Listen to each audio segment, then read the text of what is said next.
Sir, ठीक है।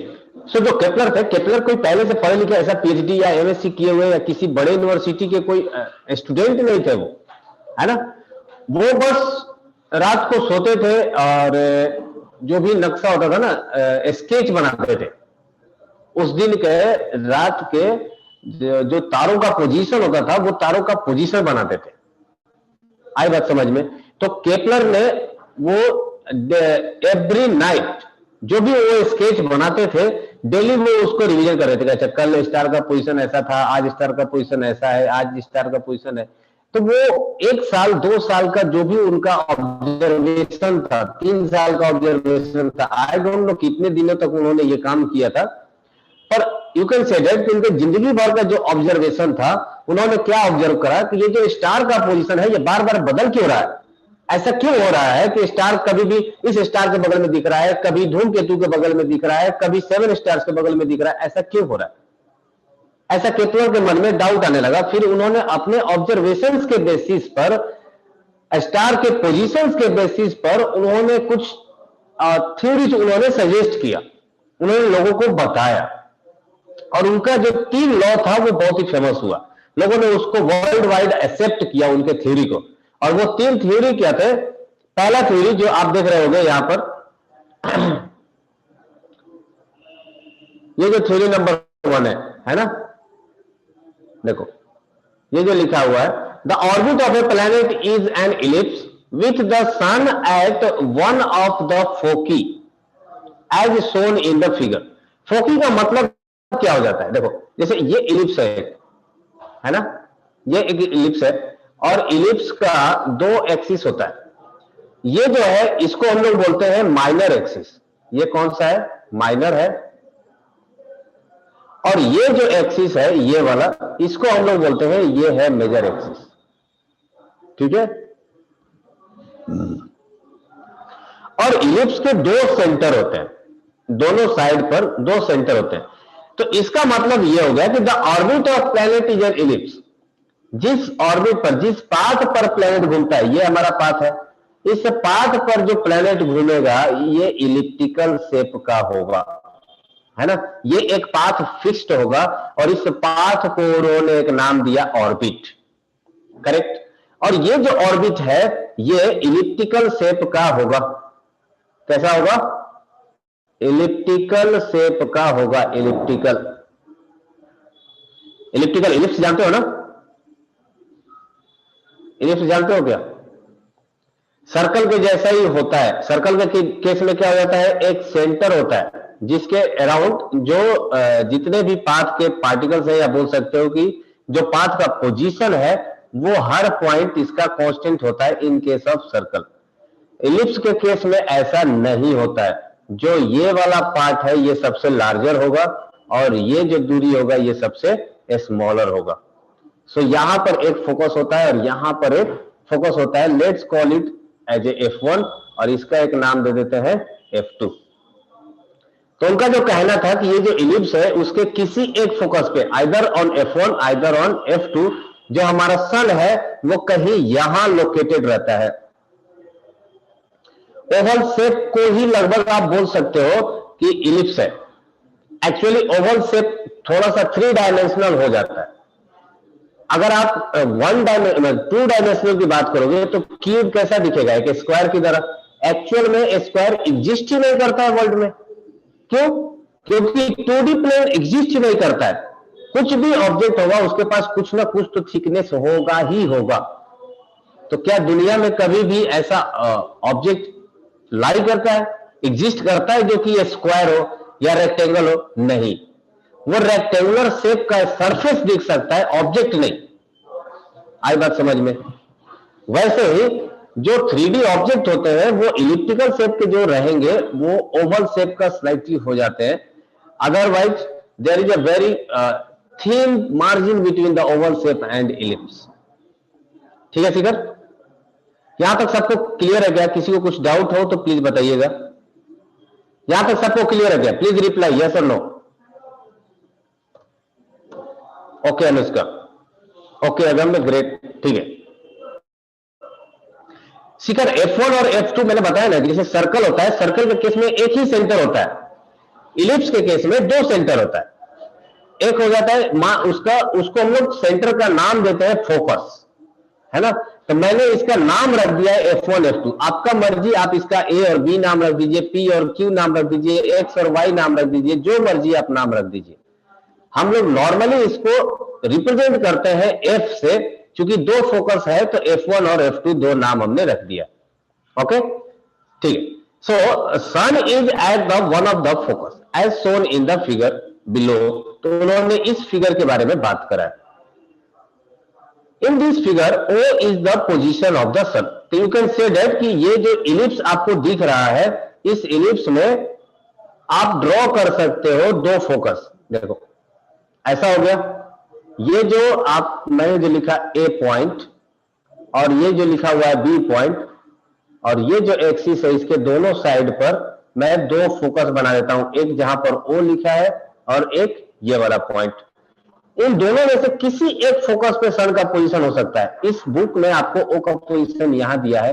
अगर मैं बोलूं कि नहीं सन का पोजीशन यहां पर है, तो ये भी सही है। ये डिपेंड करता है हमारे ऊपर कि हम किस फोकस पर इसको ड्रॉ कर रहे हैं। पॉइंट क्लियर है? ऐसा ये गैलीलियो का फर्स्ट लॉ कहता है। तो फर्स्ट लॉ में फिर से एक बार मैं रिवाइज करा देता हूं। ये सब देखिए, फर्स्ट लॉ क्या बोलता है कि the orbit of a planet is an ellipse with the sun as one of the focus as shown in the figure. In this figure O is the position of sun. क्या हो गया शिखर? सन का place कोई भी centre पर हो सकता है। हाँ, इन दोनों में से किसी एक फोकस पर आप सन के पोजीशन को रिप्रेजेंट कर सकते हो, कोई दिक्कत नहीं है ना। Both are correct. चलिए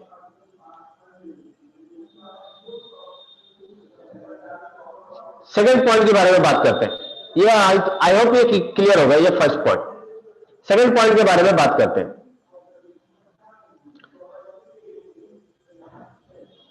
देखिए सेकंड पॉइंट, देखिए क्या कहता है। The line joining the planet and sun sweeps equal area in equal intervals of time. The line joining the planet and sun sweeps equal area in equal interval of time. इसका मतलब क्या है? इसका मतलब समझते हैं। देखिए मान लीजिए ये हमारा एक इलिप्स है, ये हमारा एक इलिप्स है, और इलिप्स का ये दो एक्सिस हो गए, है ना।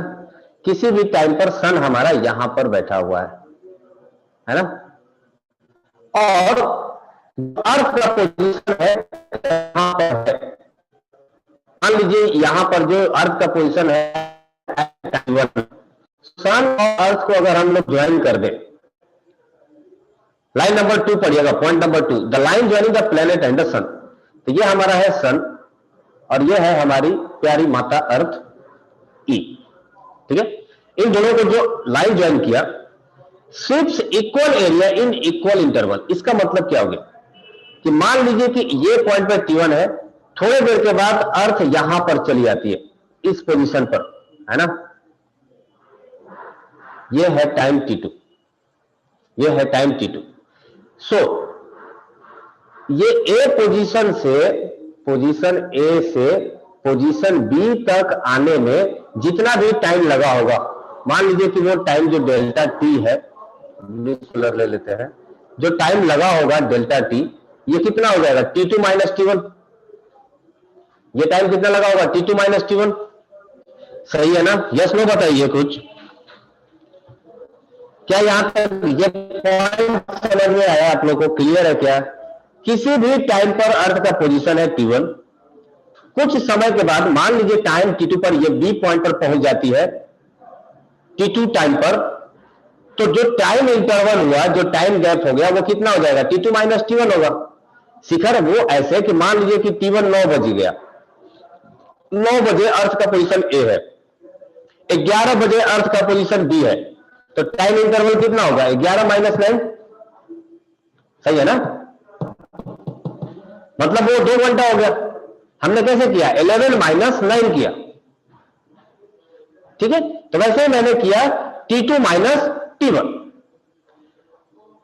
अब मान लीजिए T2 माइनस T1 2 घंटे का इंटरवल है, तो ये बोल रहा है कि line joining the sun and earth sweeps equal area. Equal area का मतलब क्या हो गया था? इन दोनों के बीच का ये जो एरिया बॉन्डिंग हुआ, ये जितना भी एरिया इसने स्वेप्ट किया, ये एरिया, इस एरिया का कुछ नाम दे देते हैं। मान लीजिए ये हो गया A1, है ना? और ये A1 कितने देर का है? 2 घंटे का एरिया है, 2 घंटे का टाइम इंटरवल का एरिया है। अब आते हैं किसी और पोजीशन पर। मान लीजिए कि रात को 11 बजे अर्थ यहां पहुंची, है ना? और 1 बजे यहां पहुंचती है। ये कितने बजे का है? 9 PM की बात है। चलो 9 PM ले लेते हैं, और इस पॉइंट का लोकेशन ले लेते हैं 11 PM। तो ये जो एरिया जो इसने स्वेप्ट किया, ये जो एरिया इसने वापस से जो स्वेप्ट किया, ये एरिया, इसको कुछ अलग नाम दे देते हैं A2, ठीक है?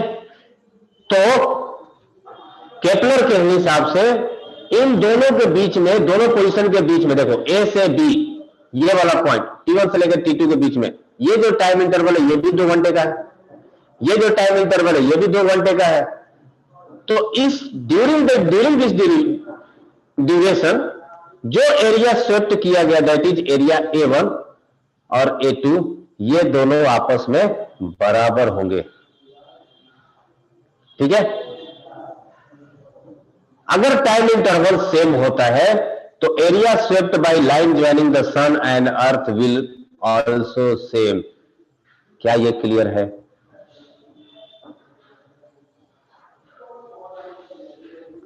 ये बात समझ में आई आप लोगों को?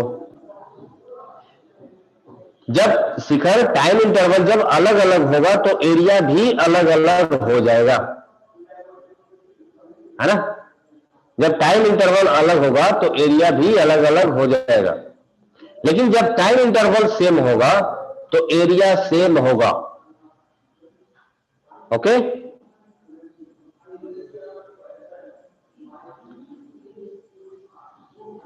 अगर ये पॉइंट क्लियर है तो बताइए। इसका यूज आप लोग अभी शायद नहीं समझ पाओगे, जब आप 11th में जाओगे तो और ज्यादा डिटेल में आप समझोगे कि इस चीज का क्या यूज है।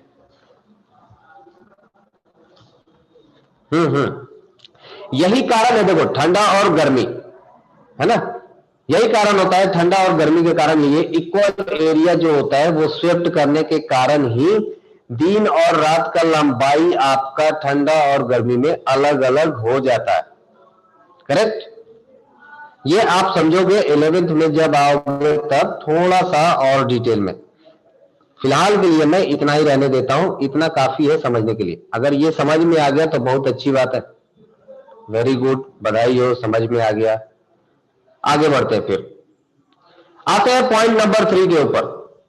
और यही है वो पॉइंट नंबर 3 जिसको यूज करके न्यूटन साहब ने वो थ्योरी डिराइव किया था, Gm1m2 divided by r square.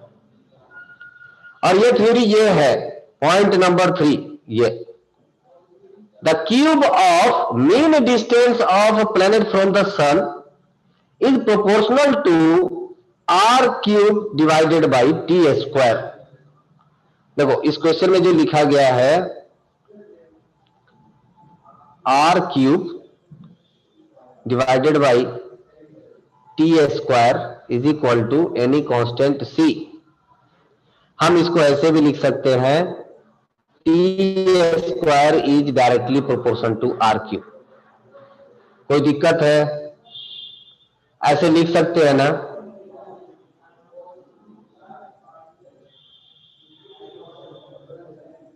किसी को डाउट है क्या इसमें? हाँ, चलिए, इसका मतलब क्या हो गया?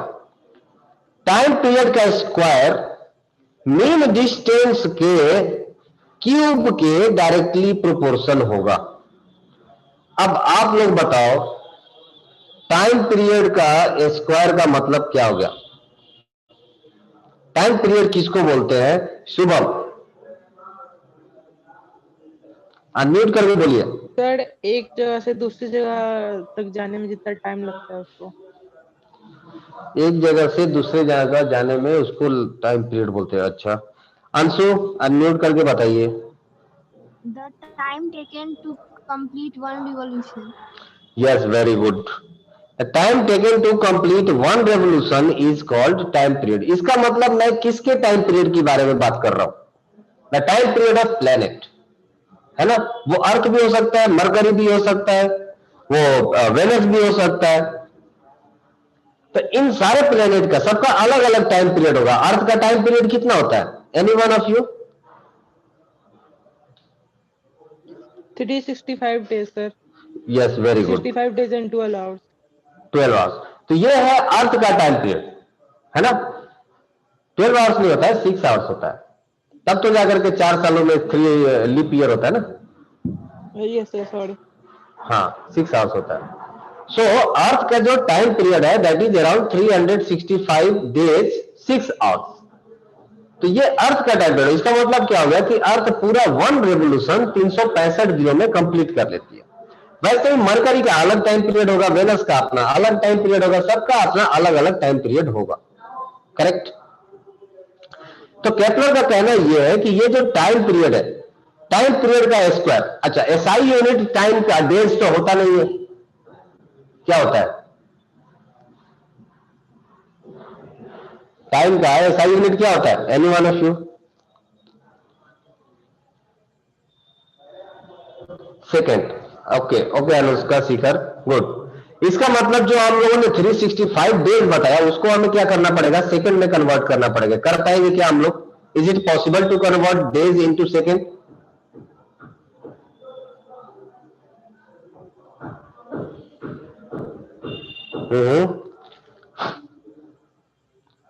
कैसे करेंगे? एक दिन में 24 घंटे। Yes, first change into hours, then change into minutes and then change into seconds. Calculate करिएगा आप लोग खुद से, कैलकुलेटर होगा, कैलकुलेट करके देखिएगा कि एक दिन में टोटल कितने सेकंड होते हैं, तो एक साल में टोटल कितने सेकंड हो जाएगा वो पता चल जाएगा, है ना। अब उस टाइम पीरियड का स्क्वायर, जो भी हमारा टाइम आएगा एक साल में, उसका स्क्वायर किसके प्रोपोर्शनल होगा? वो प्रोपोर्शनल होगा डिस्टेंस बिटवीन अर्थ एंड सन के क्यूब के बराबर। याद रखना ये प्रोपोर्शनल है, नॉट इक्वल्स टू है। इक्वल्स टू देने के लिए कोई ना कोई एक कांस्टेंट टर्म इस्तेमाल किया जाएगा। अगर मुझे इक्वल टू लिखना होगा तो हम क्या क्या लिखेंगे? यहां पर कोई ना कोई एक कांस्टेंट टर्म इस्तेमाल करेंगे, that will be the T square is equals to k into r cube. तब जाकर के ये कांस्टेंट बराबर होगा। पर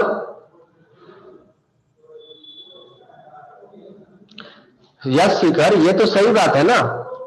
अभी मान लो कि आप किसी भी एक फील्ड का राउंड चक्कर लगा रहे हो, हाँ। अब अगर मैदान छोटा होगा, फील्ड छोटा होगा, तो आप जल्दी जल्दी चक्कर लगा लोगे, और अगर फील्ड बड़ा होगा तो आपको चक्कर लगाने में टाइम पीरियड आपका बढ़ जाएगा। करेक्ट ना?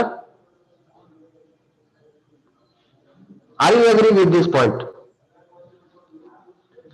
अगर जिस फील्ड में आप चक्कर लगा रहे हो, अगर वो फील्ड का रेडियस छोटा है तो आप जल्दी जल्दी चक्कर लगाओगे, एक चक्कर, दो चक्कर, तीन चक्कर। लेकिन अगर वही फील्ड बहुत बड़ा हो जाए, जैसे छपरा शहर में आप हो, अगर आपको किसी भी स्टेडियम का, राजेंद्र नगर स्टेडियम का अगर आपको चक्कर लगाना है, तो आप दिन भर में हो सकता है 10-15 चक्कर लगा लो।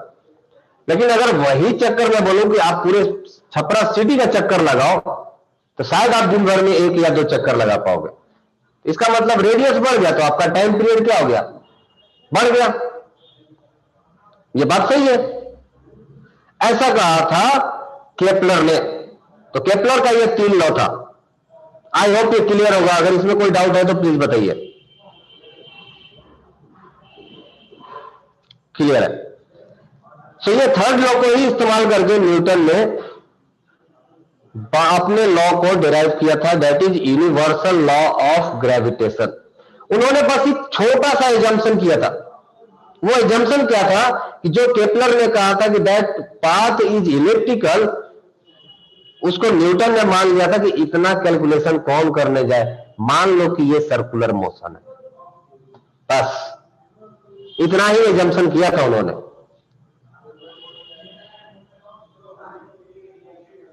नहीं, केपलर्स लॉ के ऊपर कोई भी आपको न्यूमेरिकल नहीं है। जब आप 11th में आओगे तो थ्योरेटिकल क्वेश्चंस यहां से पूछे जाते हैं, like conservation of angular momentum, है ना, speed of earth at the different location, acceleration of earth at different location.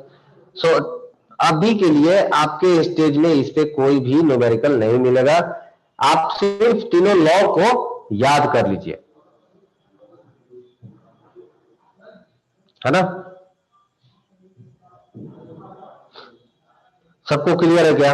ये देखिए, न्यूटन के द्वारा जो भी ये लॉ को इस्तेमाल किया गया था वो लॉ यहां पर नीचे दिया गया। ये देखिए, ये जो आप लोग दिख रहा है ना, ये जो पोजीशन जो आपको दिख रहा है, ये लॉ न्यूटन के द्वारा कैसे इस्तेमाल किया गया था वो ये लिखा गया है।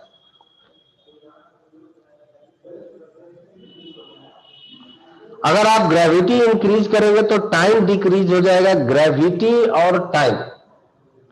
अभी तक देखिए, जो इस चीज को एक्सप्लेन करने के लिए अलग अलग थ्योरीज का इस्तेमाल किया जाता है। So none of the theories has been widely globally accepted. So I can't say exactly about what could happen. ठीक है, टाइम के लिए अभी तक रिलेटिविटी, आइंस्टीन के द्वारा जो रिलेटिविटी का थ्योरी दिया गया है उसको ग्लोबली एक्सेप्ट किया गया है ना। पर ऐसा क्यों होता है, टाइम किसका फंक्शन होता है, टाइम कैसे वेरी करता है, इसके ऊपर अभी भी रिसर्च जारी है। तो I can't say exactly what will happen will gravitation is increased. हाँ, लेकिन इसको इस चीज को डिटेल स्टडी करने के लिए एक जो थ्योरी है, आप लोग चाहे तो यूट्यूब पे देख सकते हो, या जो भी है, नेट थ्योरी इसको बोलते हैं। नेट, नेट मीन्स पता है ना, मकड़ी का जाली, नेट।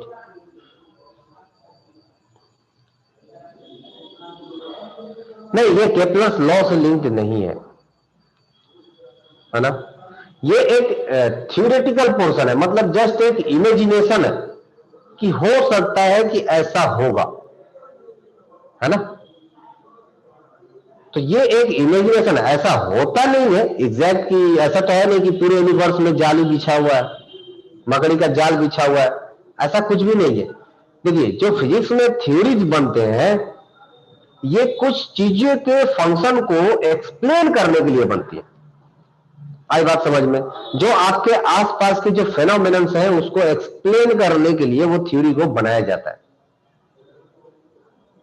ठीक है, जैसे आप चलते हो रोड पर, आप चल पाते हो ड्यू टू द फ्रिक्शन। ये फ्रिक्शन वर्ड किसी ने आके तो बताया नहीं है, या चलते समय बोलता तो नहीं है कि फ्रिक्शन लग रहा हूं, फ्रिक्शन लग रहा हूं, फ्रिक्शन लग रहा हूं, फ्रिक्शन लग रहा हूं, ऐसा तो कुछ नहीं होता। ये फ्रिक्शन वर्ड किसने इजाद किया? हम लोगों ने, इंसान ने।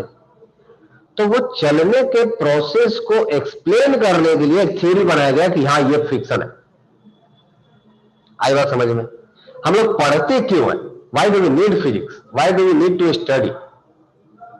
We need to study because so that we can forecast, we can predict.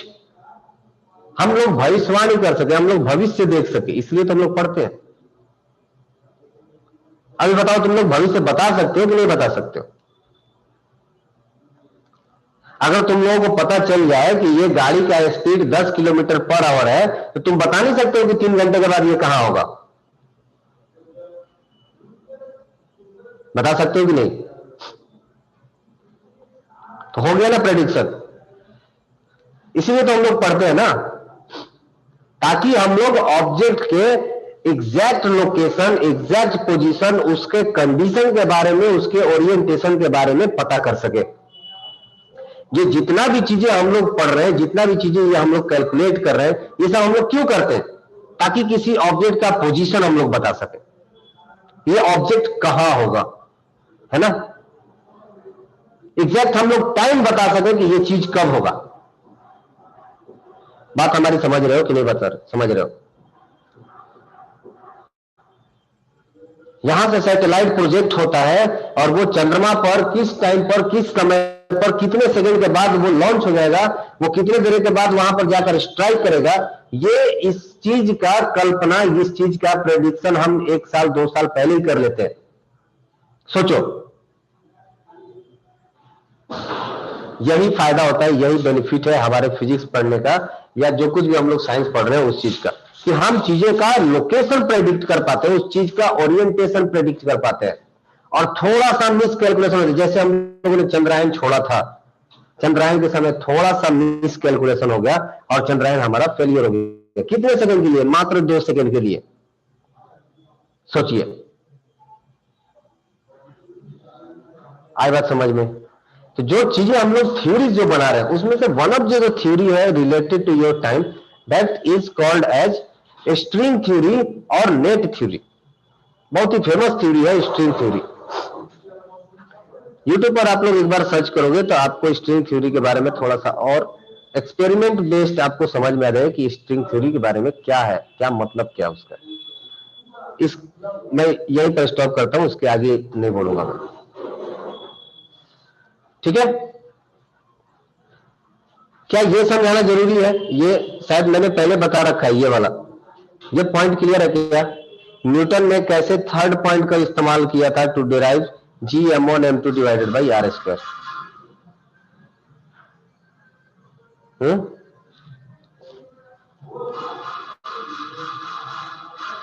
Hello, voice आ रही है क्या आप लोगों तक? ये पॉइंट क्लियर है ना सारे के सारे? ओके, यहां पर न्यूटन ने सिर्फ और सिर्फ देखिए, इस पॉइंट से न्यूटन ने सिर्फ ये फाइंड आउट किया था कि that force is proportional to 1/r², है ना? ये पॉइंट सिर्फ न्यूटन ने यही निकाला था, that force is proportional to 1/r²। Point number 3 से उन्होंने ये रिलेशन निकाला था। बाकी के कुछ चीजें उन्होंने एक्सपेरिमेंटल बेस्ड, एक्सपेरिमेंट के आधार पर ऐड किया था। ये तो फाइंड आउट कर लिया कि force is directly proportional to 1²। फिर उन्होंने एक्सपेरिमेंटल बेस्ड ये फाइंड आउट कर लिया कि force is directly proportional to product of their masses m1 into m2। Okay, ये दो चीज न्यूटन ने, एक तो एक्सपेरिमेंटल और दूसरा थ्योरेटिकल फाइंड आउट किया था। इन दोनों को कंबाइन करने के बाद बना था दैट कि force is directly proportional to product of their masses and inversely proportional to square of the distance between them. Newton यहीं तक कर पाए थे, इसके आगे नहीं किया था उन्होंने।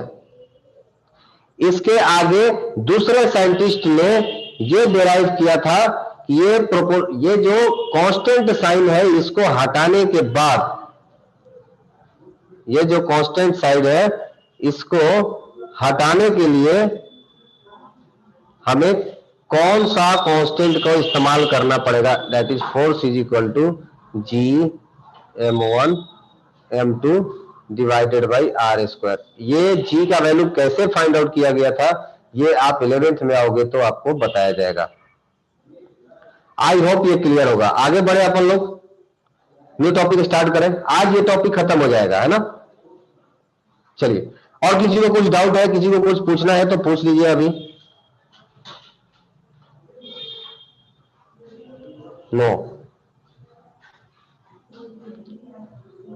फ्री फॉल के बारे में हम लोग देख लिए थे, 1D मोशन नहीं।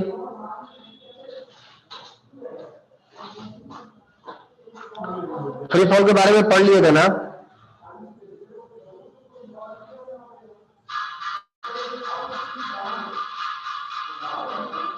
प्लीज रिप्लाई थोड़ा जल्दी जल्दी करिए ताकि हम लोग थोड़ा सा फास्ट बढ़ते आगे।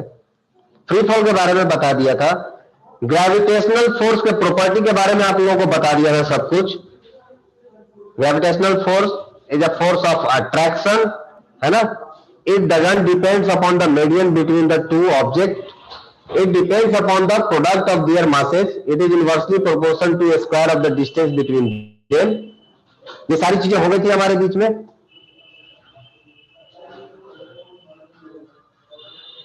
कैपिटल जी, उसको हम लोग क्या बोलते हैं?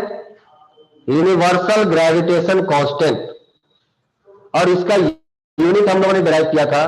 फिर स्मॉल जी, अगर में हेनरी कैवेंडिश ही वो साइंटिस्ट है जिन्होंने कैपिटल जी का वैल्यू फाइंड आउट किया था। ठीक है, कैवेंडिश का एक एक्सपेरिमेंटल सेटअप था। हाँ, वह उन्होंने ही ये सेटअप तैयार किया था to find the value of capital जी।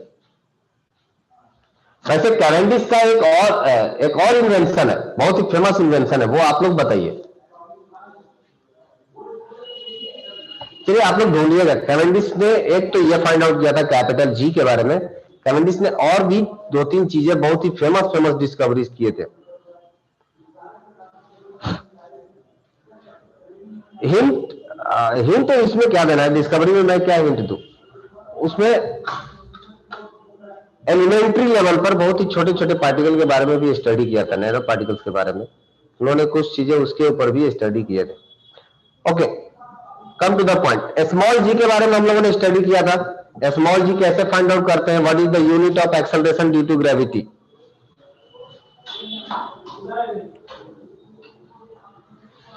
नहीं, हम लोग जो ग्रेविटेशनल फोर्स निकालते हैं वो एग्जैक्ट कैसे हो सकता है? किसी भी चीज का एग्जैक्ट नहीं हो सकता है। बिकॉज देखो, जो भी चीज हम मेजर करते हैं, दुनिया का कोई भी चीज जो आप मेजर करते हो वो एग्जैक्ट नहीं होता है। अगर मैं बोलता हूं कि यहां से पटना 60 किलोमीटर है, एग्जैक्ट ये पॉसिबल ही नहीं है। आयुष 9.8 एग्जैक्ट वैल्यू नहीं है, दैट कम्स अराउंड 9.7789 ऐसा कुछ आता है वो वैल्यू, और वो डेसिमल के 6, 7, 8, 9, 10 पॉइंट तक जाता है। How can we say that it is exact? हाँ, for our level, for certain level it is possible. ये इसलिए पॉसिबल नहीं है क्योंकि जब आप चीज को मेजर करते हो, जो चीज आप ऑब्जर्व करते हो, उसमें बहुत सारी चीजें अवेलेबल है जो अपने एरर प्रोड्यूस कर देता है। सबसे पहला तो एरर इंस्ट्रूमेंटल एरर ही है। इंस्ट्रूमेंटल एरर ही है। क्या जो आपका मेजरिंग स्केल है, क्या उसके सारे डिवीजन एग्जैक्ट बराबर है? Is it possible?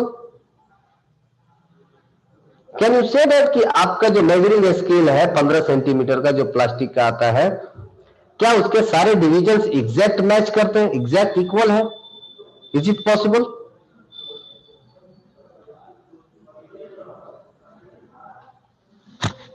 बोलिए।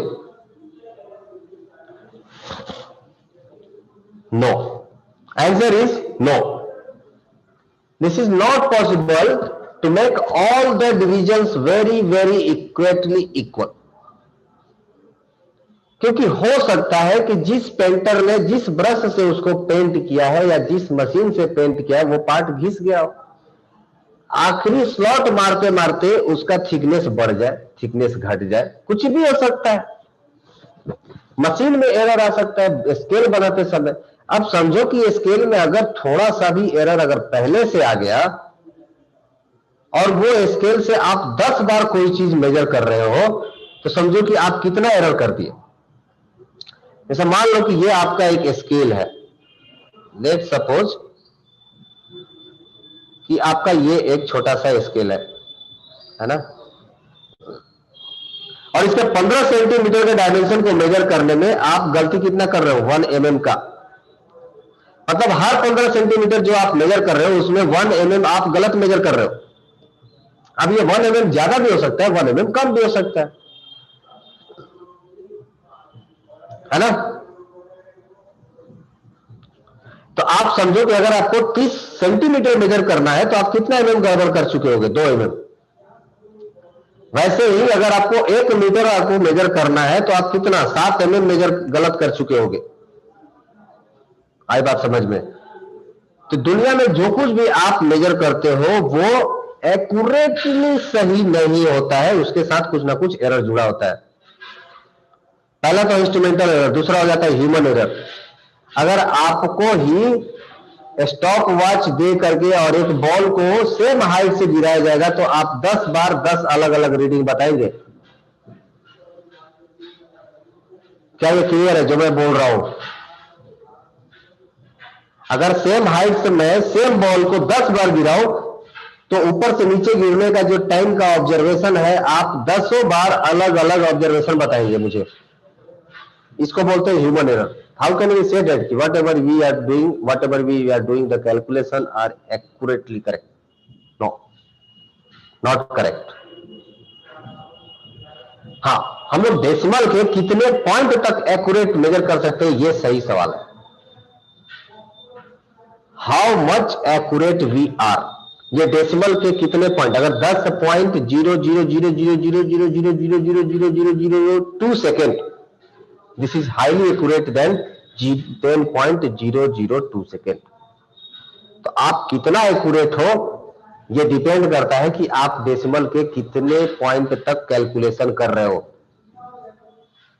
9.77 इंटू 9.77 करोगे और जो आप करते हो 9.8 इंटू 9.8, इन दोनों को एक बार मल्टीप्लाई करके डिफरेंस निकाल लेना कि आप इतने से में कितना बड़ा डिफरेंस क्रिएट कर चुके हो। आपका आंसर वैरी कर जाएगा 0.5 और 0.4 से। ओके, इसलिए तो बहुत बड़ा बड़ा जो सुपर कंप्यूटर होते हैं वो लगे रहते हैं कैलकुलेशन के लिए। सुपर कंप्यूटर हमें क्यों चाहिए? क्योंकि वहां पर हम लोगों को बहुत ही लार्ज कैलकुलेशन एक साथ में करना है। डेसिमल के अप टू 1000 पॉइंट्स, डेसिमल के बाद 2000 पॉइंट्स, 1 लाख पॉइंट्स, ऐसे कैलकुलेशन किए जाते हैं up to scientific level. I hope ये क्लियर होगा। आगे बढ़े क्या अपन लोग?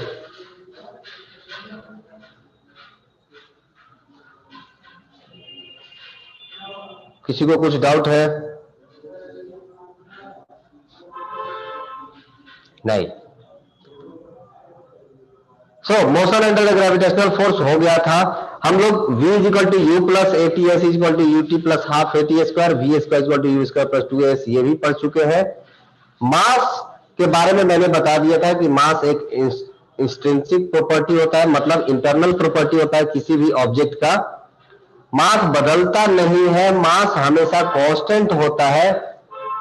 अब कोई बोलेगा कि सर मास तो बदल जाता है, तो ये हमें अभी नहीं पढ़ना है अप टू आवर लेवल। जब तक हम लोग 9th 10th में है, 11th में है, तब तक हमारा मास कांस्टेंट रहेगा। मास जब आप बीएससी एमएससी में जाओगे तो आपका मास वेरी करने लगेगा, है ना। जैसे इलेक्ट्रॉन प्रोटॉन का मास कांस्टेंट नहीं होता है, वो वेरी करता है। तो जब आप आगे जाओगे तो मास आपका वेरी कर लेगा। टिल डेट अभी तक हमारे लेवल में मास को throughout the universe constant ही मानेंगे। मास और वेट के बीच में बहुत बड़ा डिफरेंस है। मास का यूनिट केजी होता है, वेट का यूनिट न्यूटन होता है। वेट एक तरह से फोर्स है। Weight is equal to mass into acceleration. Acceleration की जगह पर यहां पर एक्सेलरेशन ड्यू टू ग्रेविटी इस्तेमाल किया जाता है, तो वेट इज इक्वल टू हो जाएगा m इंटू जी के बराबर, जो कि आपको यहां पर दिख रहा होगा, ये वाला पोर्शन। हाँ, ये हो गया वेट के बारे में। वेट एक फोर्स है तो वेक्टर क्वांटिटी होगा, है ना। और वेट का डायरेक्शन किधर होता है? Towards the centre of earth, towards the centre of अर्थ। एक क्वेश्चन है हमारा आप लोगों से, आप लोग मुझे बताइए। क्वेश्चन बहुत ही आसान है, बहुत ही टेढ़ा भी है। मान लीजिए ये है अर्थ, ला अर्थ भुला गई। मान लीजिए ये है अर्थ और एक ऑब्जेक्ट यहां पर है, एक ऑब्जेक्ट यहां पर है जिसका मास है लगभग 2 टन, लगभग 2 टन। अगर इस ऑब्जेक्ट को छोड़ेंगे तो ये किधर गिरेगा? बताइए। यह है पूरा अर्थ। क्वेश्चन समझ में आया? यह अर्थ है, यह है नॉर्थ पोल, यह है साउथ पोल। अगर इस ऑब्जेक्ट को छोड़ेंगे तो यह किधर गिरेगा? मैं आप लोगों के लिए डायरेक्शन भी बना देता हूं, इधर, इधर, इधर, इधर या इधर। नामकरण ए, बी, सी, डी और ई।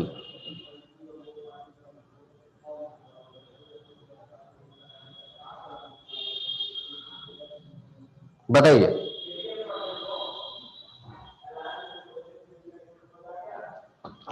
Okay Ayush got it. बाकी लोग क्वेश्चन समझ में आया क्या? Okay Agamya, Vinayak, okay very good.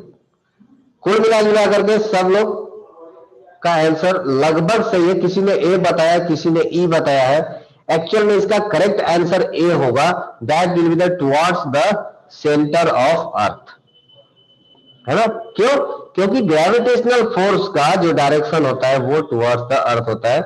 Very good, this is quite tricky question.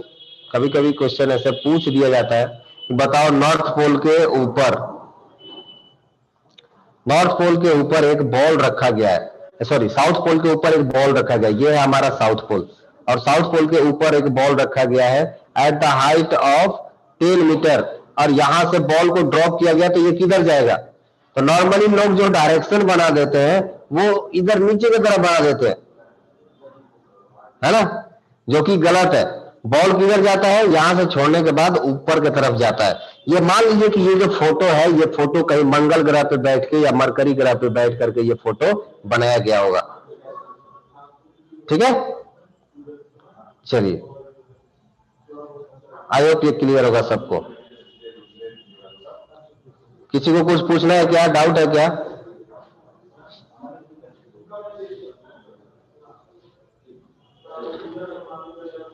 Object चाहे एक रहने दो, चाहे दो रहने दो, चाहे 1000 रहने दो, सारे के सारे object towards the centre of earth ही गिरेंगे।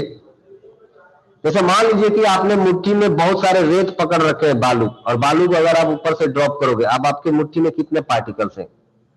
Millions of billions of particle आपके एक मुट्ठी में कैद है। जैसे ही आप उसको छोड़ोगे, उस बालू के हर एक पार्टिकल जो नीचे गिरेगा उसका डायरेक्शन किधर होगा? Towards the centre of earth. So इससे कोई मतलब फर्क नहीं पड़ जाता है कि आपके पास कितने पार्टिकल्स हैं, एक है, दो है। फिगर मून तो अपना ग्रेविटेशनल फोर्स लगाता ही लगाता है, लेकिन जस्ट इमेजिन करिए, जस्ट आप इतना इमेजिन करिए कि ये है अर्थ, है ना, पार्टिकल आपका कहीं यहां पर है, और मून अर्थ से कितना दूरी है? 3 लाख किलोमीटर की दूरी पर है। अब अर्थ का मास भी ज्यादा,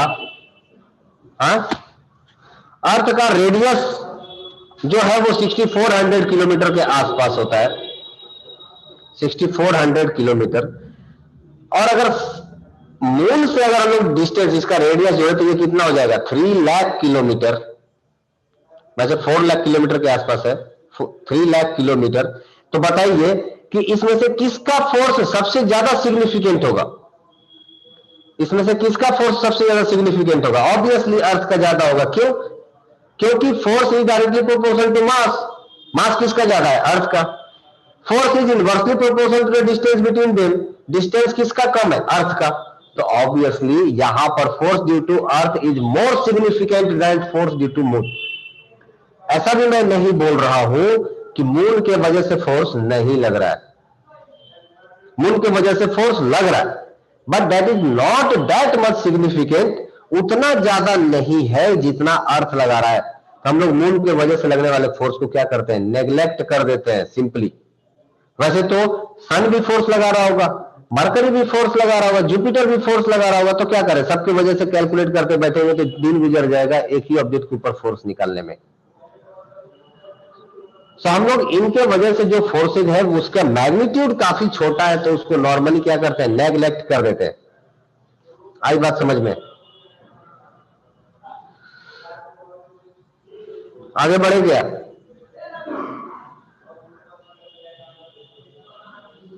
चलिए, thrust and pressure last class में मैंने बता दिया था, ये क्लियर होगा आप सबको? इसमें किसी को डाउट है?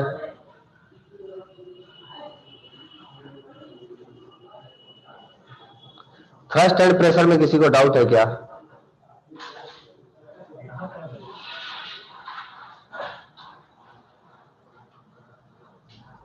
ओके आयुष, थ्रस्ट के बारे में मैं आपको बता देता हूं।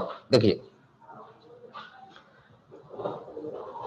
थ्रस्ट उसको बोलते हैं जो सरफेस के परपेंडिकुलर फोर्स लगता है, उसको हम लोग थ्रस्ट बोलते हैं, चाहे वो सरफेस कैसा भी हो।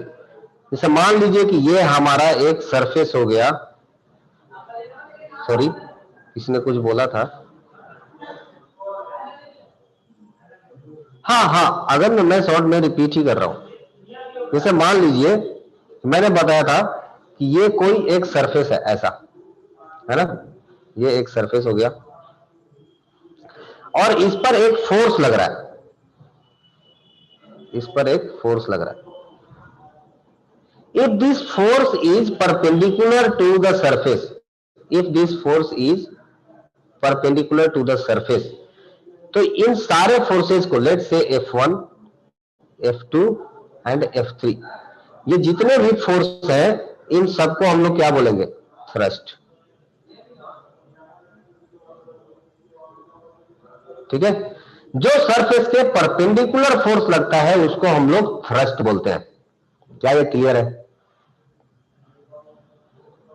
किसी को कोई डाउट?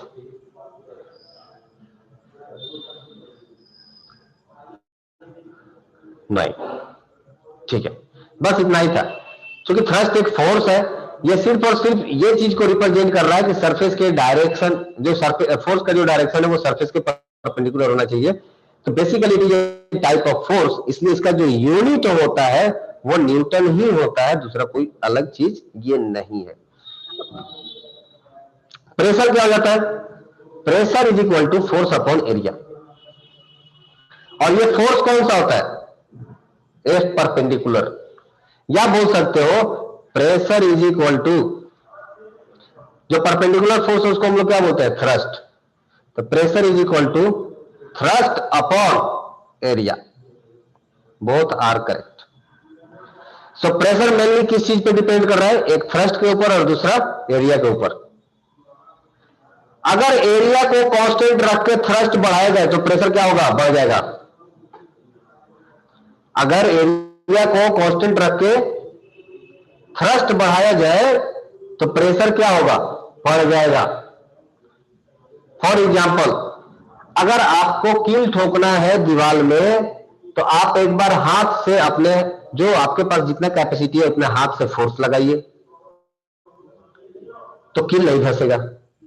फिर आप क्या करेंगे, एक हथौड़ा लेके आएंगे और उससे और ज्यादा आप थ्रस्ट फोर्स लगाएंगे तो कील अंदर की तरफ जाके फिक्स हो जाएगा।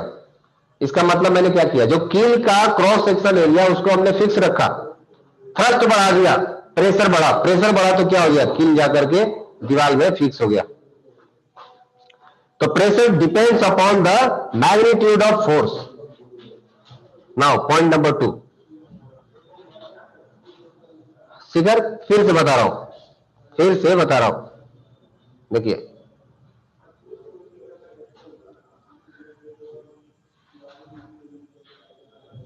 फिर से बता रहा हूं,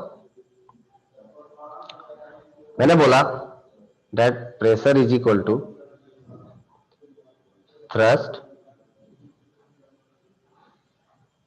अपॉन एरिया। मेरा कहने का मतलब यह है कि अगर मैं एरिया को कांस्टेंट रखता हूं, एरिया का कांस्टेंट रखने का मतलब क्या हो गया कि मान लीजिए जो कुछ भी मैंने ऑब्जेक्ट लिया, मान लो आपने एक कील लिया, कील जिसका एरिया कितना है 0.1 mm स्क्वायर, 0.1 mm²। इसका मतलब क्या हो गया कि स्कील का एरिया क्या हो गया, फिक्स हो गया, कांस्टेंट हो गया, ये बदलने वाला अब नहीं है। तो अब अगर हम लोग थ्रस्ट बढ़ाते हैं, फोर्स बढ़ाते हैं, तो उस कील का प्रेशर क्या हो जाएगा, बढ़ते जाएगा। ये बात समझ में आई? ये पॉइंट क्लियर है क्या? जो प्रेशर होता है वो डायरेक्टली प्रोपोर्शन टू थ्रस्ट होता है। जैसे जैसे फोर्स बढ़ाएंगे, जैसे जैसे थ्रस्ट बढ़ाएंगे, वैसे वैसे प्रेशर बढ़ेगा। अब इसी का रिवर्स, अगर थ्रस्ट को कांस्टेंट रखें, अगर आपका हमारा फोर्स कांस्टेंट है और एरिया को बढ़ाए या घटाए, तो प्रेशर क्या होगा, बढ़ेगा कॉमा घटेगा। अगर एरिया आपका कम हो रहा है, एरिया अगर आपका डिक्रीज हो रहा है, तो प्रेशर क्या होगा, इंक्रीज। और अगर एरिया इंक्रीज हो रहा है, तो प्रेशर क्या होगा, डिक्रीज। यही कारण है कि जो कील होता है या जो चाकू होता है वो क्या होता है, नुकीला होता है। क्यों? क्योंकि उसका एरिया होता है कम। अगर एरिया कम होगा तो प्रेशर क्या होगा, ज्यादा। और प्रेशर ज्यादा होगा तो इजीली वो कहीं पे भी चुभ सकता है। या चाकू का जितना भी एरिया पतला होगा, जितना वो शार्प होगा, उतना ही इजीली वो किसी भी चीज को कट करेगा।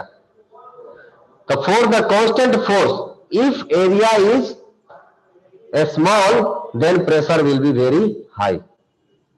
तो प्रेशर को हम लोग कंट्रोल कर सकते हैं by both the methods, either increasing thrust और इंक्रीजिंग एरिया।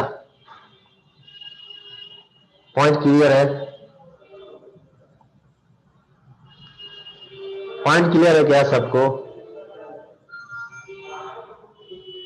Okay, great. आगे बढ़ते हैं फिर। नेक्स्ट पॉइंट पर आते हैं। थ्रस्ट एंड प्रेशर के बाद नेक्स्ट पॉइंट है pressure in fluid. Pressure in fluid थोड़ा बताया था क्या आप लोगों को?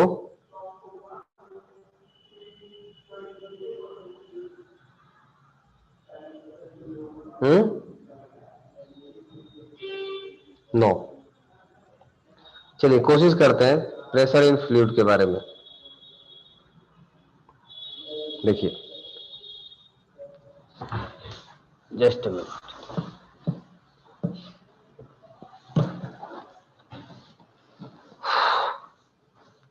देखिए, प्रेशर इन फ्लूइड, ये है टॉपिक। प्रेशर इन फ्लूइड का मेरा मतलब ये है कि अगर कोई भी फ्लूइड है, फ्लूइड मतलब सबसे पहले तो समझिए कि फ्लूइड कहते किसको है, व्हाट इज फ्लूइड? फ्लूइड क्या है?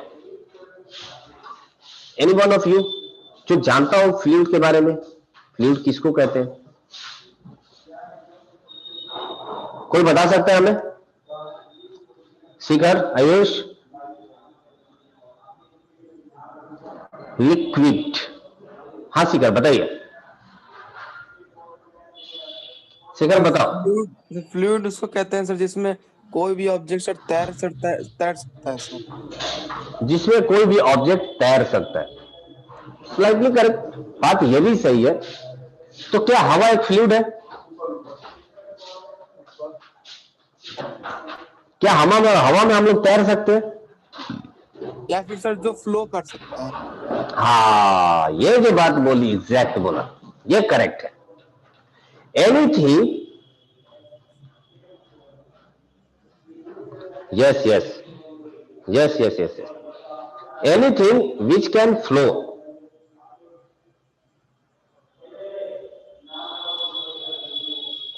anything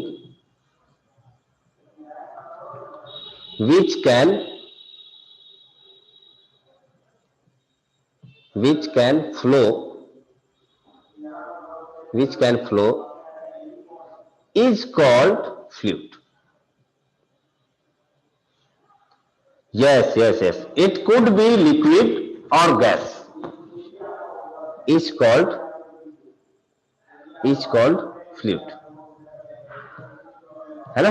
तो फ्लूइड के लिए लिक्विड होना ऐसा जरूरी नहीं है, ये गैस भी हो सकता है और ये लिक्विड भी हो सकता है, ऐसा कोई जरूरी नहीं है कि ये लिक्विड ही हो। जो बह सकता है उसको हम लोग फ्लूइड बोलेंगे। वो हवा हो सकता है, वो लिक्विड हो सकता है, कुछ भी हो सकता है, गैस हो सकता है, एनी गैस, ऑक्सीजन हो सकता है, नाइट्रोजन हो सकता है, कार्बन डाइऑक्साइड हो सकता है, तो उस सबको हम लोग क्या बोलेंगे, फ्लूइड बोल सकते हैं। ठीक है। सो थ्योरी ये है कि अगर कोई फ्लूइड है तो वो प्रेशर अप्लाई करता है। कोई भी फ्लूइड है उसमें एक प्रेशर अप्लाई किया जाता है ड्यू टू द फ्लूइड। अब ये क्यों होता है प्रेशर, प्रेशर क्यों लगता है, इसके पीछे तो 11th में आप पूरा डिटेल में समझोगे, बट मैं आपको बेसिक थोड़ा बहुत आइडिया जरूर दे दूंगा। वो ये है, जैसे मान लीजिए कि आपका एक कंटेनर है, ये आपने एक कंटेनर लिया है ना, कंटेनर आपका कुछ इस तरह से है,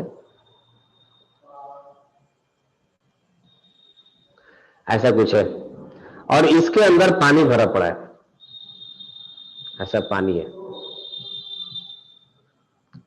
ये सब मैंने पानी की बूंदे बनाई है, बहुत अच्छा ड्राइंग लग रहा है, यू शुड अप्रिशिएट मी। चलिए, ये आपका हो गया पानी का लेवल, ऐसा ब्लू कलर का पानी होता है, वेरी गुड।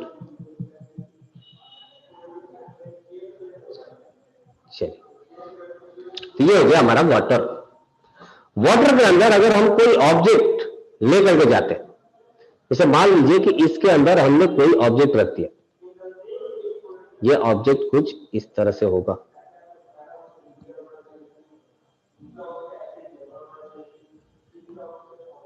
मान लीजिए कि हमने एक ऑब्जेक्ट रख दिया, तो ये फ्लूइड क्या करेगा, इस फ्लूइड के ऊपर ये सब जितने भी वाटर पार्टिकल्स आपको दिख रहे हैं, ये सब जितने भी पार्टिकल है, ये सारे के सारे अप टू दिस लेवल, यहां से लेकर के यहां तक का, इस पार्टिकल का वेट, इस सारे पार्टिकल का वेट इस सरफेस के ऊपर इंसिडेंट हो रहा होगा। ऐसा जैसे तो ऐसा लग रहा है कि जैसे इसके सर के ऊपर इतने सारे पानी उठा दिया गया एक साथ। जैसे मान लीजिए कि आपको एक बाल्टी भर करके और आपके सर पर उठा दिया जाए, तो उस वाटर का जितना भी वेट होगा वो किधर आएगा, आपके सर के ऊपर। सिमिलरली ये जो पार्टिकल जो है, ये जो ग्रीन कलर का जो ऑब्जेक्ट आपको दिख रहा होगा, ये ऑब्जेक्ट अगर हम लोग पानी पे रखेंगे तो इसके सरफेस के ऊपर जितने भी पार्टिकल्स होंगे एयर के, इसके सरफेस के ऊपर जितने भी वाटर के जितने भी पार्टिकल्स होंगे, ये सब के सब इस सरफेस के ऊपर एक फोर्स लगाएंगे नीचे की तरफ, बराबर है ना। ये बात आप लोग समझ पा रहे हो?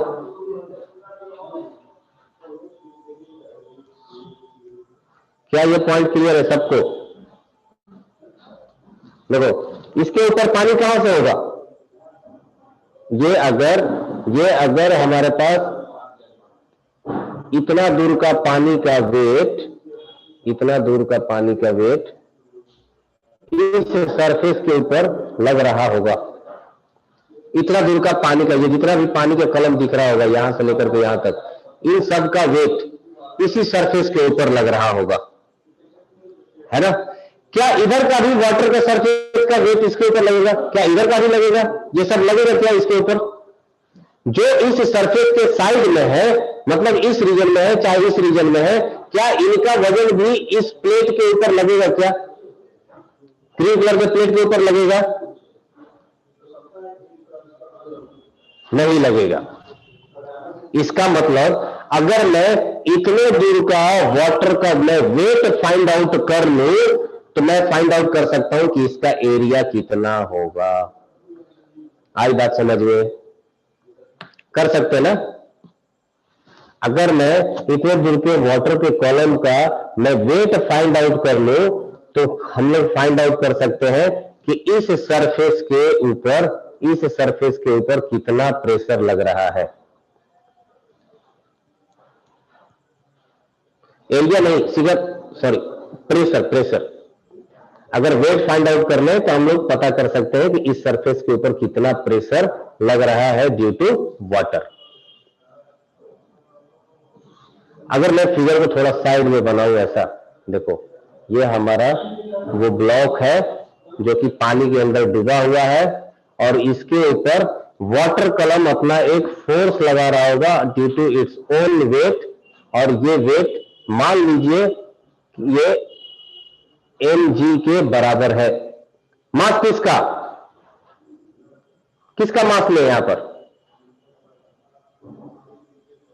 जल्दी बताओ।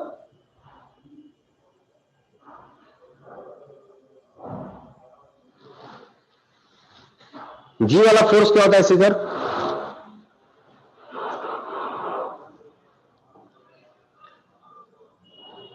नहीं अगण्य, ये मास, हाँ ऑफकोर्स वेट किसके वजह से आता है? ग्रेविटेशनल फोर्स की वजह से ही आता है ना। जैसे देखो ये जो ऑब्जेक्ट है इसके ऊपर पानी का एक ऐसा लेयर होगा ना, पानी का एक लेयर ऐसा होगा ब्लू कलर का जो मैंने फिगर बनाया, ये इतना दूर जो है ये सब क्या है? ये सब पानी है। इस सरफेस के ऊपर ये सब पानी होगा, हाँ या ना? होगा ना? देखो ये सब इसके ऊपर, इस सरफेस के ऊपर इतना पानी होगा, ये सब यहां पर पानी रखा होगा। अगर देखा जाए तो जो ग्रीन कलर का बॉक्स है उसके ऊपर पानी कुछ इस तरह से भरा पड़ा होगा। मैंने क्या किया, सिर्फ उतने दूर के पानी को काट के निकाल लिया, जैसे छेना काटते हैं ना वैसे पानी को काट के निकाल लिया गया। ओके, अब बताओ कि इस पानी का मास कितना होगा? अगर इस पानी का हमको मास निकल जाए तो इसका हम लोग वेट निकाल सकते हैं। कैसे? By the formula m into g से। ये हमारे पास फॉर्मूला m इंटू जी। तो बताइए कि इसका हम लोग मास कैसे निकालें? क्या किसी के पास कुछ आइडिया है? ये पॉइंट आपको समझ में आया क्या कि हम लोग मास अगर कैलकुलेट कर लेंगे तो हम लोग वेट कैलकुलेट कर लेंगे, और अगर वेट कैलकुलेट कर लिए तो हम लोग प्रेशर भी कैलकुलेट कर लेंगे।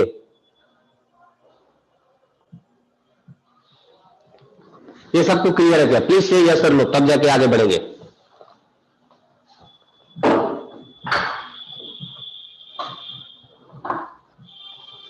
क्या ये पॉइंट सबको क्लियर है?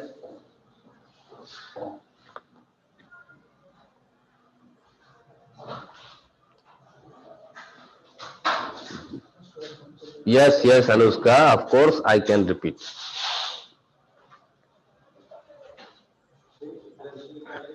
शिखर अभी तो मैंने बताया था कि वेट एक तरह से फोर्स है। अभी जस्ट थोड़ी देर पहले बताया था ना कि वेट ही एक तरह से फोर्स है। चलिए ट्राई करते हैं, एक बार फिर से इस चीज को समझिए।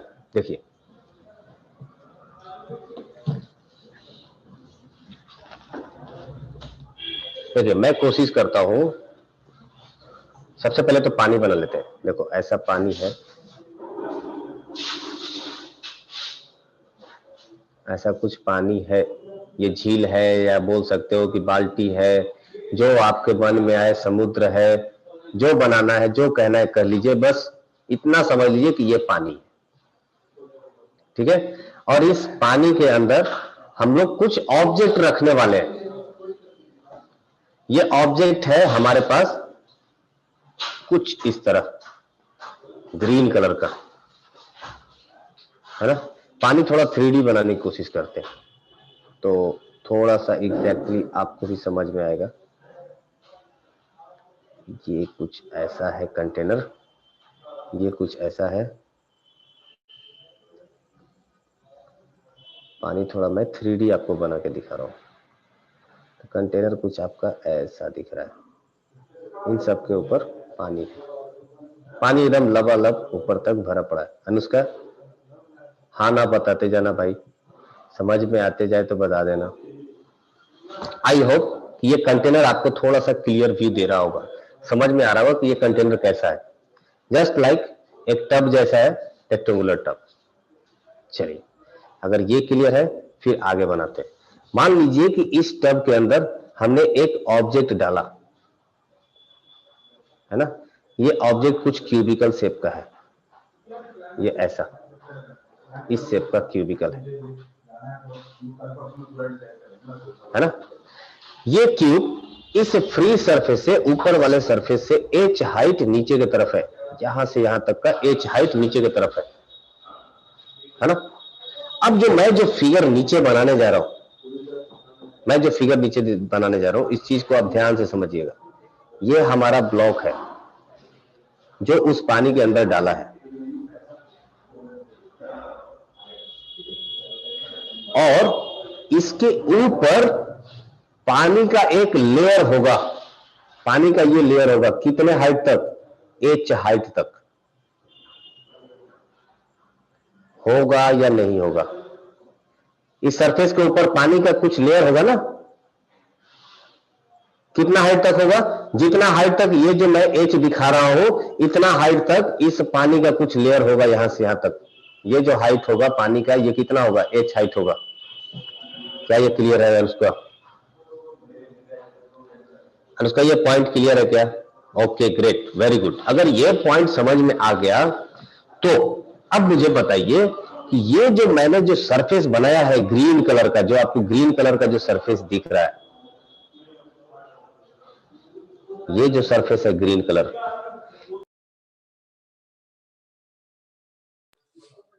इस ग्रीन कलर के जो फोर्स लग रहा होगा, ये किसके वजह से फोर्स लग रहा होगा?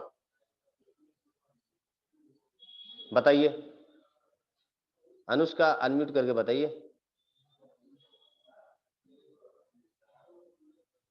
सर लिक्विड के वजह से। लिक्विड की वजह से, मतलब मैं बोल सकता हूं कि लिक्विड का जो वेट होगा वही फोर्स इस सरफेस के ऊपर लग रहा होगा। Am I correct?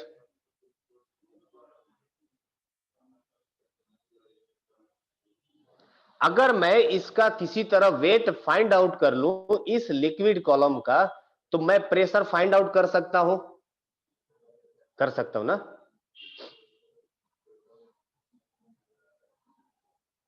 ओके, सो हमारे लिए चैलेंज ये है कि किसी भी तरह से ये जो पानी का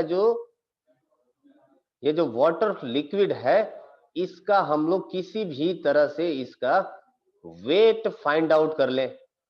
वेट फाइंड आउट करने के लिए हमें मास की जरूरत होगा, क्योंकि वेट इज इक्वल टू, हम लोग अभी पढ़े थे, वेट इज इक्वल टू हो जाता है W is equal to mass into acceleration due to gravity g. G तो हमें पता है, जिसका वैल्यू हो जाता है जी इज इक्वल टू कितना होता है? 9.8, या बोल सकते हो 10 मीटर पर सेकेंड स्क्वायर। लेकिन मास का वैल्यू फाइंड आउट कैसे करें? तो मास का वैल्यू फाइंड आउट करने के लिए हम एक चीज नया इंट्रोड्यूस कर रहे हैं। नया नहीं है, पुराना एक्चुअली, आप लोग जानते भी होंगे, जिसको कहा जाता है डेंसिटी। नाम तो सुना ही होगा। डेंसिटी जानते हो क्या? डेंसिटी सुने हो? यस शुभम? नो सर, गलती से हो गया। Okay, figure mass upon volume को हम लोग बोलते हैं डेंसिटी। अगर हम लोग किसी भी तरह से इस लिक्विड का डेंसिटी पता कर ले, इसका वॉल्यूम पता कर ले, तो क्या हम लोग मास फाइंड आउट कर सकते हैं?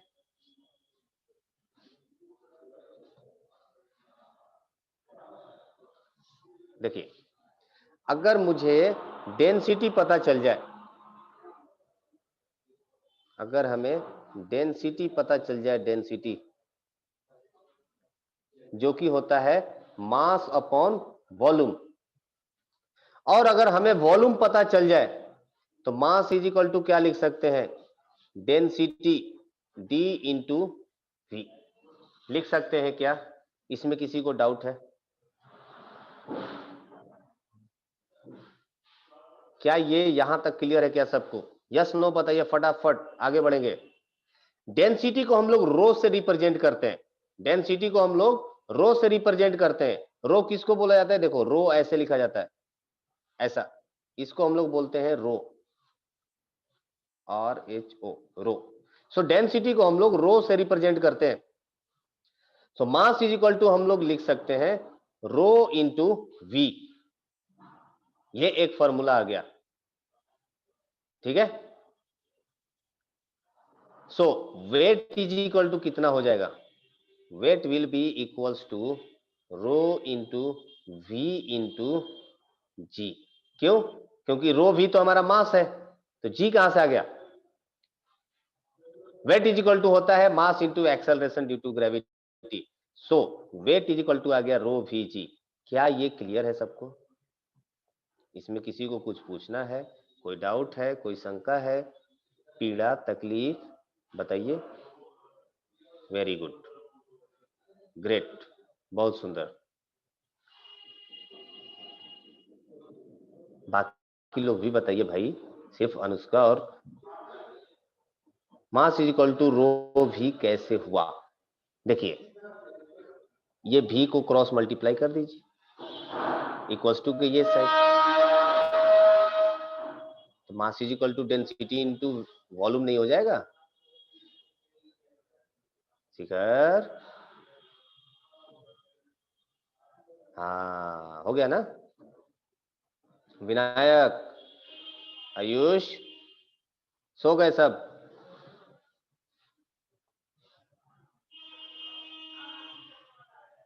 यहां तक क्लियर है क्या? ये पॉइंट बहुत इंपॉर्टेंट है, ये पॉइंट बहुत इंपॉर्टेंट है, हाँ? ये बहुत इंपॉर्टेंट है। So weight is equal to यहां से आ गया हमारे पास रो वी जी।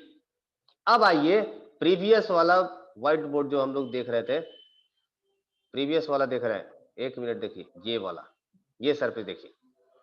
अगर मैं बोलूं, क्या बोलूं? अगर मैं बोलूं ये जो ग्रीन सरफेस है इसका एरिया है ए, अगर मैं बोलूं ये जो ग्रीन सरफेस है इसका एरिया है ए, तो इस वाटर कॉलम का वॉल्यूम कितना हो जाएगा? What is the formula of volume? बता सकता है कोई? बोलो बोलो बोलो बोलो।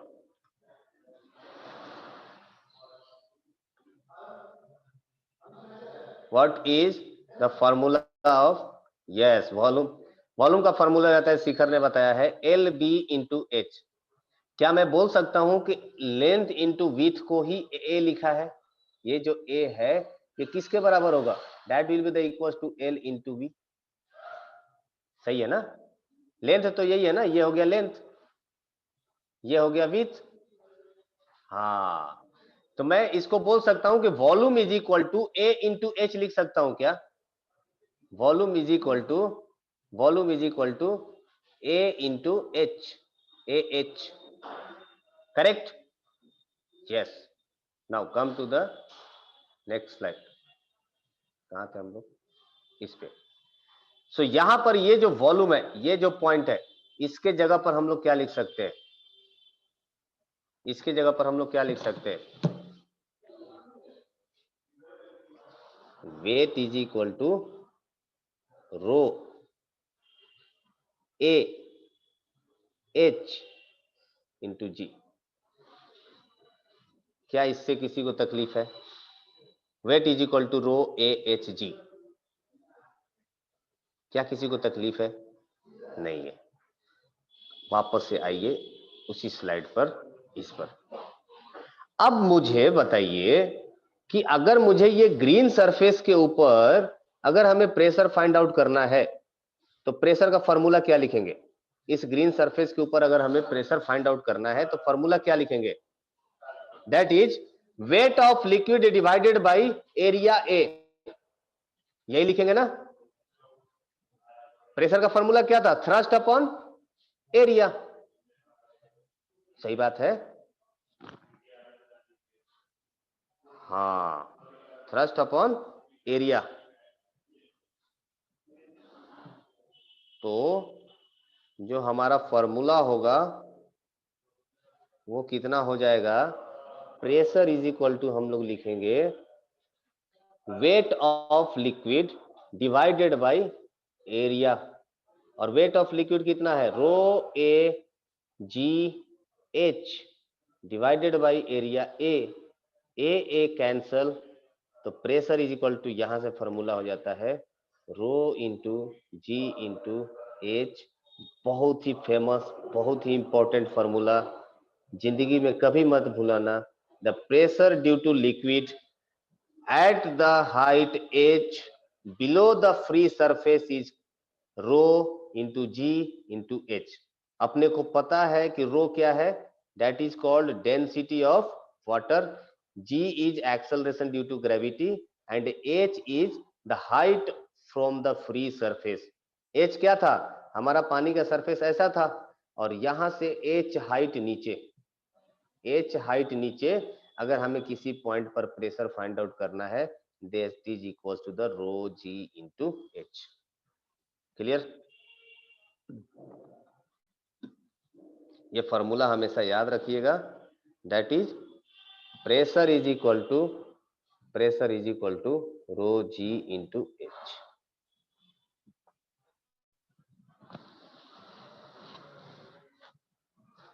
क्या ये क्लियर है सबको? सबको क्लियर है ना ये? Okay great. सो अगर ये पॉइंट क्लियर है तो फटाफट एक दो पॉइंट मैं बता रहा हूं, इसको आप ध्यान से सुनते जाइएगा। ओके फटाफट मैं एक दो पॉइंट बता रहा हूं, ध्यान से सुनिएगा। Pressure due to liquid depends upon the height from the free surface, point number 1। Record हो रहा है, चाहे तो आप रिवाइज करके यूट्यूब पर देख लीजिएगा। Pressure due to liquid is depends upon the height from the free surface, it depends upon, second point, it depends upon the density of liquid and it also depends upon acceleration due to gravity। रो का value, density का value liquid पर depend करता है। जैसे water का रो का जो value होता है normally, rho of water is equals to 1000 kg पर मीटर क्यूब, है ना? ये है 1000 kg पर मीटर क्यूब, ये किसका है, वाटर का है। वैसे ही मरकरी का होता है, रो ऑफ मरकरी हो जाता है 13,600 kg पर मीटर क्यूब। ये जिस भी लिक्विड का फाइंड आउट करना होगा आपको वो उसका डेंसिटी दे दिया जाएगा, उसके लिए टेंशन मत लो, है ना? तो हर लिक्विड का अलग अलग डेंसिटी होता है। तो ये 3 पॉइंट बहुत ही इंपॉर्टेंट है। Pressure due to liquid depends upon the density of liquid, acceleration due to gravity and height from the free surface. And चौथा point, it does not depends upon the height of container, it does not depends upon the shape of container। तो ये 5 point very very important है, ये ध्यान से आप लोग note कर लीजिएगा, याद कर लीजिएगा, अगले बार पूछूंगा, ठीक है? ये किसी भी कंटेनर के हाइट पर डिपेंड नहीं करता है। ऐसा नहीं है कि कंटेनर है आपका इतना बड़ा है और इसके अंदर जो पानी भरा है वो इतना ही है, तो हमें इस कंटेनर के हाइट से कोई मतलब नहीं है। हमें किससे मतलब है? मतलब है इस पानी के हाइट से। ये पानी का हाइट कितना है, हमें इससे मतलब है, ठीक है? So it depends upon the height of free surface, not on the height of container. दूसरा, जो फ्लास्क का शेप है वो इस चीज पे डिपेंड नहीं करता है। चाहे फ्लास्क जो आपका कंटेनर है वो ऐसा हो, चाहे कंटेनर गोल हो, चाहे कंटेनर आपका क्यूबिकल हो, चाहे क्यूबाइडल हो, फर्क इससे नहीं पड़ता है। फर्क इससे पड़ता है कि इस वाटर लेवल का हाइट कितना है। करेक्ट? सो इसी के साथ आज का लेक्चर खत्म करते हैं, मिलते हैं नेक्स्ट क्लास में। रिवाइज करिएगा, नेक्स्ट क्लास में मैं पूछूंगा। आखिरी लेक्चर अब आर्किमिडीज प्रिंसिपल रह गया है, वो पढ़ा करके ये चैप्टर खत्म हो जाएगा, क्लोज। चलिए, सो एनसीईआरटी का क्वेश्चन आप लोग सॉल्व करिएगा। क्वेश्चन सॉल्व करने के बाद आप लोग सबमिट कर दीजिएगा। Bye bye, good night, sweet dream, have a nice day. Thank you. Chemistry का आप लोगों का क्लास होगा अभी, है ना? तो केमिस्ट्री का क्लास कैंसिल नहीं हुआ है, केमिस्ट्री का क्लास अभी आप लोगों का होगा। Good night.